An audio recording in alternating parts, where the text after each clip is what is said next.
Hello folks. So in today's video we're going to actually see how you can deploy a Node.js application on Heroku with a data store, for example Postgres in this case. So let's get started. I have actually created an application and I've used this package called Sequelize to actually connect to Postgres. And I have Postgres locally in my machine running, and this is the database, and I can show you how the application runs. So as you can see, it says the app is listening at port 8080, and connection has been established to the Postgres database. And now let's hit it. So it gives me a list of users, so that's what this is. So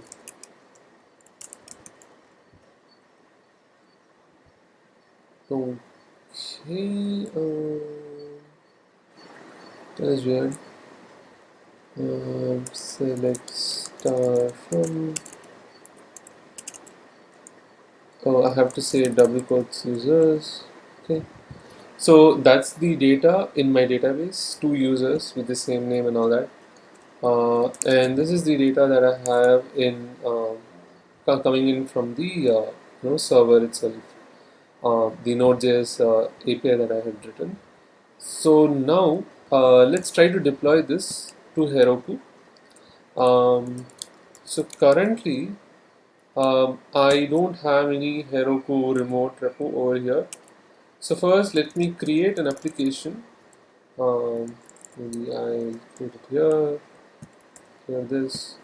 So let me tell you before we deploy that so since we actually have an extra component over here, the database, the Postgres database. So when we deploy, our application should be able to connect to a database, and we need to host our database too.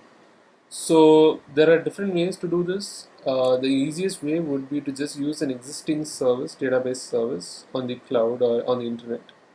So Heroku has support for such elements. Uh, they're called elements, and they're basically external things that you can connect to or like integrate with for your application. For example, there's a thing called Heroku Postgres, and then there is even Heroku Redis.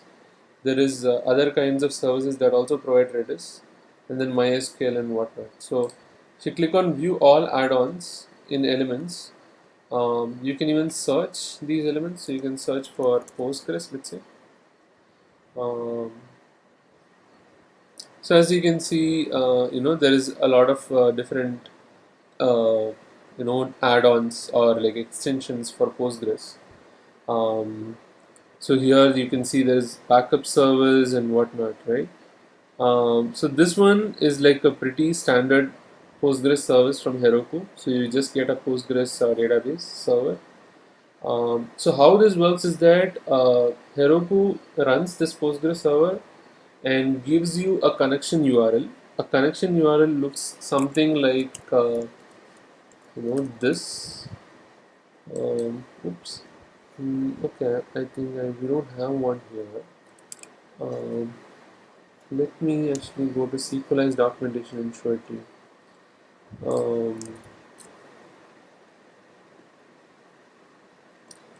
So started and okay, so the connection URL looks something like this. Okay. Um, this one there and oops. So what this is essentially is this username colon password, and yeah, this is the protocol colon slash slash, and then at host colon port slash something, uh, usually a DB name. So this is how usually a lot of connection strings look like. for databases and different data stores and for many different things, right? There is usually a protocol in which you talk to that external entity, and this is like a basic username password. That's what they call this as. And then this is like the standard thing for any network. If you want to connect to any process over a network, you need to understand where, in which computer the process is running, the host, and you need the port number in which the process has bound itself to and is listening at to connections or like communications. And this is something extra over here. Specifically for a database, it has to tell which database it wants to connect to. So Heroku will run a Postgres server and give a connection URL, something like this. And our application should be able to connect to it. And ideally, the thing that you need to do is your application should have environment variables to actually configure this whole thing. So that in the local, you can use some defaults like this. But in the cloud on the internet, like on Heroku, you will actually use environment variables to actually tell what is the connection URL for your database. For example, in this case, I have used an environment variable called db_url for production environment. For development and testing, I have just directly hard coded the values because these are like not secrets in my case. But for database, for production, it will be a secret because I can't store this in my repository in the code. Everyone will see this, and it's not a good practice to actually store secrets like passwords and other data regarding your services like Postgres in your code. So with that said, let's go ahead and try to actually create an application. I'm going to create the application from the command line itself. Heroku create node.js db, let's say. Okay. So it's creating. Okay, so looks like the name is already taken. Let me just say node.js with db. Okay, cool. So I've created it, and I have a remote repo now, and I should have an application named that. Maybe let me reload and node.js with db, right? So node. So yeah. I have this application over here. So if you go to the dashboard, you can see your application, and you can actually also create applications from your dashboard. You can do that too. I just created from the command line. So now after you create the application, you can go to resources, and you can see that there are different things over here. So there's something called dynos. Here is where your application runs. It's kind of like an instance, dyno instance or dynos instances, and then there is your add-ons or extensions. So now you can just search for Postgres over here and click on Heroku for Postgres. So there are different tiers or plans that you get with any of the add-ons that you choose. So by choosing online order form, this will add Postgres, Heroku Postgres, and So now the plan is in this case I'm going to choose free, but there are like pretty costly plans also if you want. But since this is just a side project and a demo, I'm just going to choose hobby. And each plan has its own, what do you call, limits and quotas. So you need to be aware of that. So if you click Heroku over here, it will go to your, another page called data, which you can also find here. Looks like I have notifications. Okay. So you can actually find this thing over here in data. You can find a list of databases or like other things that you use with Heroku. But usually this is, in this case it's because Heroku is providing this Postgres service. If you're using an external service, you'll probably go to an external web page and not Heroku. Okay. So now we have Postgres, and you can see what is the version of Postgres. We have the Postgres server 12.5. I think the latest is 13, and the 14 is also on the way, I believe. So yeah. and you can see the database size, the data size, and number of tables, uh, in like number of connections and number of rows in compliance, and settings, and you can delete your database, destroy, and all that. And then there's view credentials. We'll get back to that. And billing app is this, plan is hobby dev. So the thing is, and there's something called data clips to visualize your data, and like get insights and all that. Not visualize, I think it says insights. I'm not sure. Anyways, but we're not going to use that now. Uh, I just wanted to show the hobby dev plan. So maybe I can show you that. Heroku Postgres hobby dev. Okay. Um, hmm. Probably the elements page. I would like go to the elements page. Maybe, yep, this one. So this is actually the elements page for the Heroku PostgreSQL, and you can see the plans over here, plans and pricing. The hobby dev shows that you can use Postgres extensions. So Postgres has this feature, and it gives you a lot of other things, details about like what is your free quota, because this is just free. So you have limits like connection limit 20 and like rollback, and like is Postgres the geospatial thing, that extension present, backups retained, how much are retained and all that, and how much capacity you have. So you have 1 GB capacity. If you go to higher in paid plans, you have a lot of features. Okay, so with that said, now let's get back and see what is the settings that you have. Credentials. So this is the set of credentials. These are the things that we need to connect to Postgres. You can also get this data from this, I guess, the command line interface. So use it in your command line, and oh, so it connects to the database. Awesome. So you just can see the tables and all over here. Cool. So this is my local database on localhost 127.0.0.1, and this is actually the database on the cloud, on the internet, and it shows you what is the name of the database, and like what's your username, and then your host port is 5432, and I guess the password is mentioned here. It's a big password. I believe you can't change these details. I'm not sure what people would do in case this password gets out. Anyways, um, so now, and it also provides you the URI that we want. Um, and the other thing to note is that I believe so.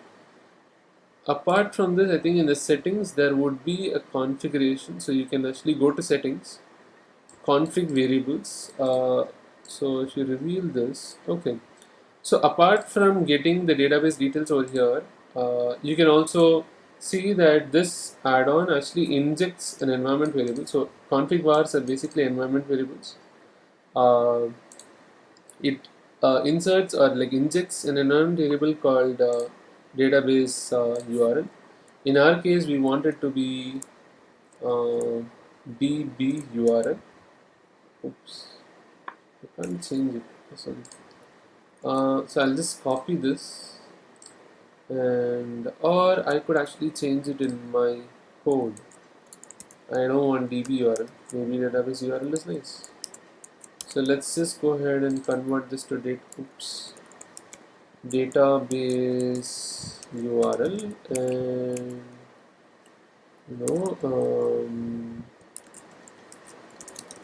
this is change production environment variable name. Okay. With that, now what we have is we already have a database URL, and if I deploy, I have actually configured my application to connect to the database using this environment variables value. So, and if it's the local, it would just use something else. It is all dependent on the node env. So I would recommend you to actually use environment variables for your database URL instead of hard coding it. And also the same for port. This is how Heroku works. If you have not seen the last video, I would recommend you to go ahead and see it about this. Now we can deploy. So I can just do, you know, git push and then like main, or okay, git push and then to what remote reference Heroku and my branch main. So let's try to push and see what happens. Oops, wait. Before we do that, I missed one thing. So in the first video, we had actually put uh, our proc file to start the application, which is npm start. Let's see what npm start does. So npm start starts the server. So now we have a database. People usually do some things before they run their application which connects to a database. So they run something called migrations, which creates a table. Currently we don't have any tables, and they also sometimes run something called seeds, so which seeds the database, or a seeder which seeds the database. So in our case, we have these. um, so I'm just gonna go ahead and get the migration commands.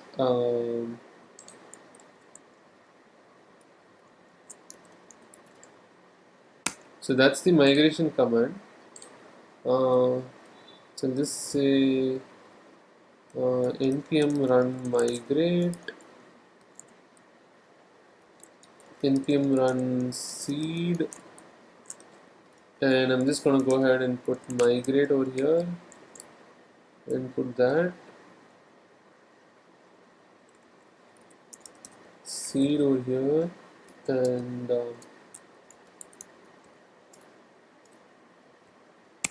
put that. I think npx might not be needed. Let's see. Let me run this locally. npm run npm start. Let's see what this does. Okay, I think that was pretty good. So with that, I have changed the start command, which will actually run the migrations and seed first, and then run the server. So the migration will run some, creation of tables and or even seeding data if you need, and the seed will run the seed into the database, seed data, and let's just say update start command script npm script. And now we can actually, okay, I'll push it to GitHub first, and we can finally push to Heroku. Git push Heroku and then the main branch. So now we have done that. So now our application is building. Um, so it's installing dependencies and it's installed, and the build succeeded. Awesome. Okay, so it's released. So now if this is done, what this means is that you should be able to see what are the databases or what are the tables over here. That's weird. I don't find any tables. Let's hit this URL and see what it has.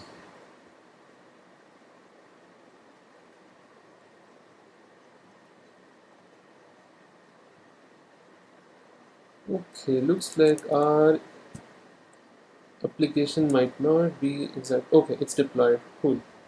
So as you can see now, there are some tables. There are users tables and oops. Yeah.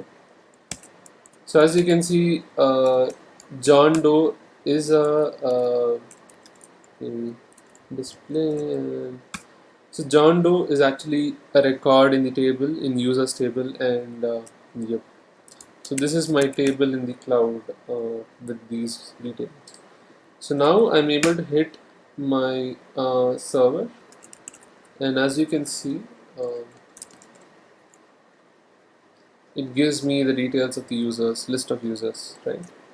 So this was a very simple application which simply seeds data, random or just example data into the database and like just serves the list of users. So you could have complicated applications, but yeah, I just wanted to show a very simple application. So yep, that's how you deploy your Node.js or any application. You can do this with any application onto Heroku with database. In this case, I particularly chose Postgres, but you can also choose any other database. And I have particularly chosen elements over here in Heroku elements, but you can also use external services. In the next video, I'll actually use an external service called MongoDB. I'm sure you would have heard of MongoDB database. It's a NoSQL store, pretty popular one. And this is an external service and not present in Heroku, I believe. So in the next video, we'll actually be seeing how to actually get started with MongoDB at least and connect that to your application in Heroku. I don't think MongoDB is present over here. It used to be as an add-on, but now from what I know, no. But yeah, you can still get it from here from mongodb.com. I'll be trying to use something called Atlas, and yep. See you on the next video about deploying your application with MongoDB. Bye bye.